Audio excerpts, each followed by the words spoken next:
Бүгүн Бишкектин Октябрь райондук сотунда Апрель телеканалына каршы жазылган доо арызды териштирүү иштери башталды. Соттук отурумдун жүрүшүндө жоопкер тарап процессти аудио, видеого түшүрүүгө өтүнүч келтиришкен соң жарым-жартылай канааттандырарлык деп табылды. Доогер тараптын адвокаты Апрель телеканалына арыз жазган жарандар соттук отурумдарга катышууга кызыктар болуп жатканын айтып, процессти башка күнгө жылдырууну суранды. Андан тышкары Апрель телеканалынын адвокаттары келтирген каршы пикирлер менен да таанышып чыгуу керек дейт. Мындан улам кийинки соттук отурум 15 февралга жылдырылды. Алардын өзүнүн акысы, мен ойлойм, өзүнүн акысы катышып өзүнүн ар намысын коргоого.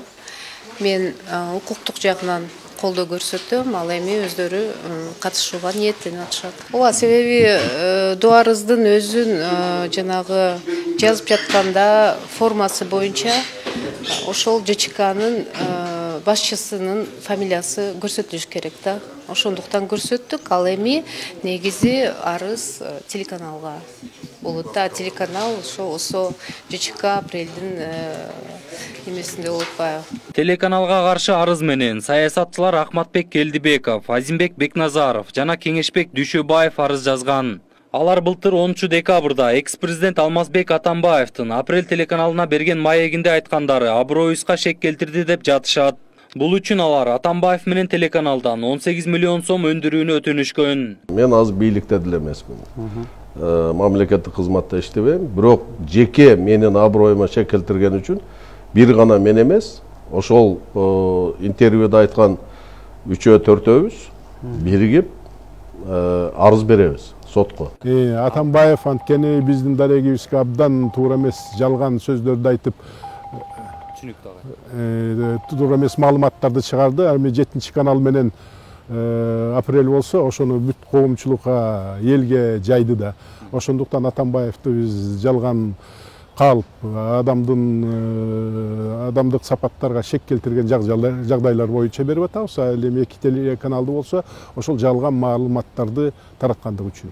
Ал эми ошол кезде Апрель телеканалынын директору Дмитрий Ложников бул маселе буга чейин да көтөрүлүп келгенин айтып, күтүлгөн жагдай катары сыпаттаган. Акыркы күндөрү 3 саясатчы биригип, кимдир бирөөнүн саясатын жүргүзүп жатканы белгилүү болуп калды. Ошол себептен мунун артында саясий буйрутма болгон деп эсептейт. Телеканалдан кеткен экс-президент менен болгон маекте айтылган маалыматтар төгүнгө чыгарылбай, аларды сотко берген саясатчылар менен соттошууга даяр экенин билдирген. Да, они присылали нам письмо о том, чтобы мы дали опровержение. Но нам опровергать нечего, потому что мы уверены в правоте, и мы уверены в том, что Атамбаев, давая это интервью, взвешивал свои слова и говорил то, что он знает. И в этой ситуации, я думаю, что самим Кельдибекову, Бекназарову и Дүйшөбаеву стоит доказать свою правоту и доказать фактами, что Атамбаев был неправ, когда говорил о них эти вещи.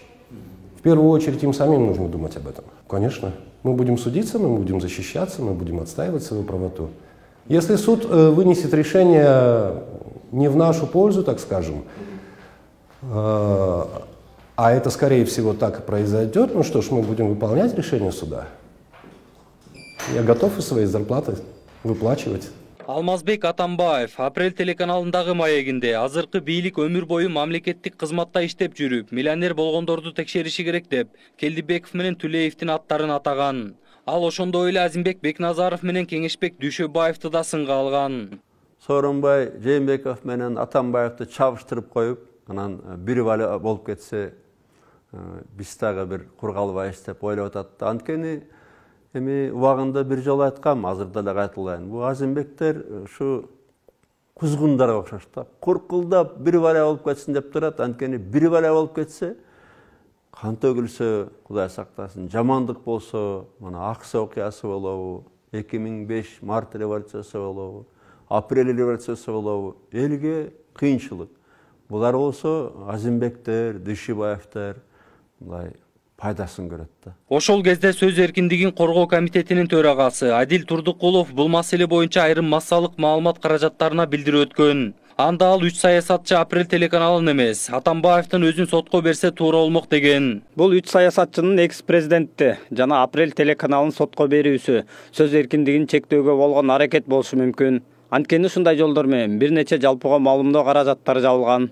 Мисалы Заноза сайтын сот канааттандырган ири көлөмдөгү айып пулдан улам каржылык көйгөйлөргө туш болуп, жабылганга аргасыз болгон. Ошондуктан жарандык коом, журналисттер өздөрү Атамбаевка болгон мамилеси кандай экенин эске албай, мындай аракеттер менен күрөшүүбүз керек. Апрель телеканалын жабылып калса, жарандардын эркин маалымат алууга укугу бузулат. Укук коргоочулардын айтымында 3 саясатчынын сотко берүүсү туура эмес көрүнүш. Анткени алар коомчулуктун көзүндө жүргөндөн кийин бардык сындарга даяр болуусу керек.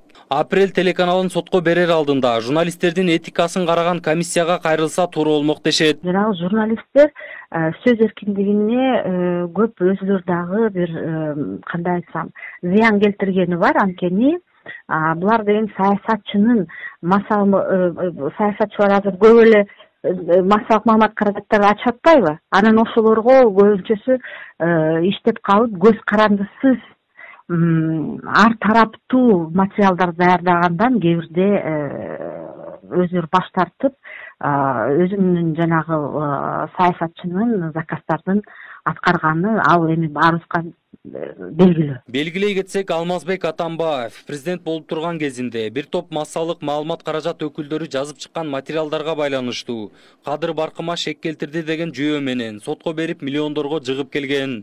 Ал эми Атамбаевка таандык Апрель телеканалы 2018 жылдын башынан бери өз ишмердүүлүгүн жүргүзүп келет. Жолдар Бузумов, Канимет Биримкулов, Next TV күндүн темасы үчүн.